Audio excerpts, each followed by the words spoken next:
Thursday morning ಬೆಳಿಗ್ಗೆ ಬೇಗ ಎದ್ದು ಎಲ್ಲ ಕೆಲಸ ಕೂಡ ಮುಗಿಸ್ಕೊಂಡು ಹಾಗೆ ಪೂಜೆನೂ ಕೂಡ ಮಾಡ್ಕೊಂಡಿದ್ದೀನಿ. ಇವತ್ತು ಭೀಮ್ ಅಮಾವಾಸ್ಯೆ ಅಲ್ವಾ, ಹಾಗಾಗಿ ಬೇಗ ಪೂಜೆ ಎಲ್ಲ ಮುಗಿಸ್ಕೊಂಡು ಹಾಗೆ ನನ್ನ ಗಂಡನ ಪಾದ ಪೂಜೆ ಕೂಡ ಮಾಡ್ತಾ ಇದ್ದೀನಿ. ಭೀಮ್ ಅಮಾವಾಸ್ಯೆ ಅಂದರೆ ಇದು ಒಂದು ಸಂಪ್ರದಾಯ ಅಂತಾನೆ ಹೇಳ್ಬೋದು ನಮ್ಮ ಕಡೆ. ಇನ್ನು ಪಾದ ಪೂಜೆ ಎಲ್ಲ ಮಾಡಿ ನಾನು ಕೂಡ ಆಶೀರ್ವಾದ ತಗೊಂಡು ಹಾಗೆ ಟಿಫನ್ ಎಲ್ಲ ಮಾಡಿಕೊಂಡು ಆಫೀಸಿಗೆ ಹೋಗಿದ್ದೆ. ಇನ್ನು ಸಂಜೆ ಮನೆಗೆ ಬಂದು ಡೋರ್ ಮ್ಯಾಟ್ಸ್ ಆಗಿರ್ಬೋದು, ಕರ್ಟನ್ಸ್ ಆಗಿರ್ಬೋದು ಎಲ್ಲ ಕೂಡ ವಾಶ್ ಮಾಡಿ ಹಾಕಿದ್ದೀನಿ.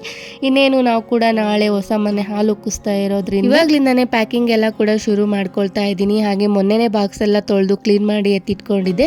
ಈಗ ಆ ಬಾಕ್ಸಸ್ ಎಲ್ಲ ರೀಫಿಲ್ ಮಾಡ್ಕೊಳ್ತಾ ಇದ್ದೀನಿ. ಇಲ್ಲೇ ಎಲ್ಲ ಕೆಲಸ ಮುಗಿಸ್ಕೊಂಡ್ಬಿಟ್ರೆ ಅಲ್ಲೋಗಿ ಈಸಿಯಾಗಿ ಎತ್ತಿಟ್ಕೊಂಡ್ಬಿಡ್ಬೋದು ಅಂತ ಹೇಳಿ ಅಷ್ಟೇ. ಎಲ್ಲ ಬಾಕ್ಸಸ್ಗಳಿಗೂ ಗ್ರೋಸರೀಸ್ ಎಲ್ಲ ಫಿಲ್ ಮಾಡಿಕೊಂಡು ಹಾಗೆ ಲವಂಗ ಮತ್ತು ಪಲಾವ್ ಎಲೆನೂ ಕೂಡ ಹಾಕಿ ಎತ್ತಿಡ್ತಾ ಇದ್ದೀನಿ, ಯಾಕಂದರೆ ಹುಳ ಹಾಕಬಾರ್ದು ಅಂತ ಹೇಳಿ.